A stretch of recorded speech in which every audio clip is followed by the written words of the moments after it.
৭২ বছরে পদার্পণ করলেন বাংলা চলচ্চিত্রের কিংবদন্তি অভিনেত্রী চিত্রনায়িকা ববিতা।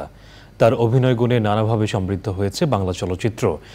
৩৫০-এরও বেশি চলচ্চিত্রে অভিনয় করা ববিতা শুধু দেশীয় চলচ্চিত্রেই নয়, নিজেকে তুলে ধরেন আন্তর্জাতিক অঙ্গনেও।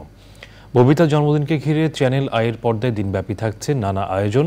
তার বর্ণাঢ্য অভিনয় জীবনের বিস্তারিত জানাচ্ছেন মিথিলা নাজনীন।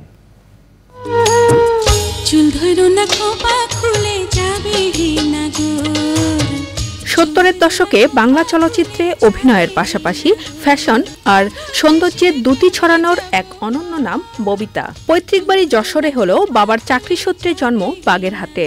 মায়ের ইচ্ছেই এবং ভগ্নিপতি বিশিষ্ট চলচ্চিত্র পরিচালক জহির রায়হানের হাত ধরেই তার চলচ্চিত্রে আগমন। প্রথম ছবি সংসার, যেখানে শিশুশিল্পী হিসেবে অভিনয় শুরু তার। গোটা ৭০ দশকে বাংলা চলচ্চিত্রে সেরা অভিনেত্রী হিসেবে নিজের শক্ত অবস্থান তুলে ধরেন ববিতা।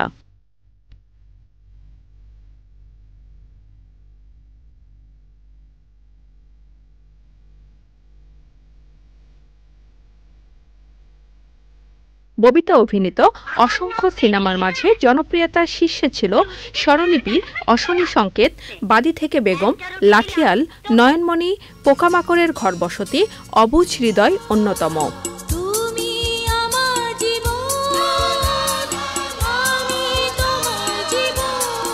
তিন কন্যা সিনেমায় সুচন্দা, চম্পা দুই বোনের সাথে ববিতার অভিনয় দর্শকদের মন কেড়ে নেয়।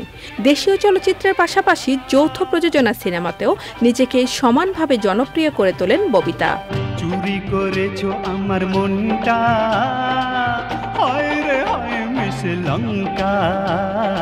চ্যানেল আইয়ের সাথে ববিতার রয়েছে নিবিড় সম্পর্ক।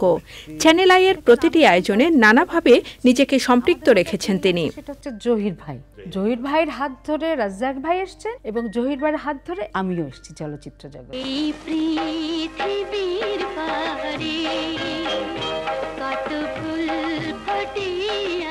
অভিনয় জীবনে অসংখ্য পুরস্কার আর সম্মাননা অর্জন করেন এই গুণী অভিনেত্রী। টানা ৩ বার জাতীয় চলচ্চিত্র পুরস্কার সহ আজীবন সম্মাননা লাভ করেন তিনি। এছাড়া বাংলাদেশ চলচ্চিত্র সাংবাদিক সমিতি পুরস্কার, জহির রায়হান পদক সহ অসংখ্য পুরস্কারে ভূষিত ববিতাকে বলা হয় পুরস্কার কন্যা।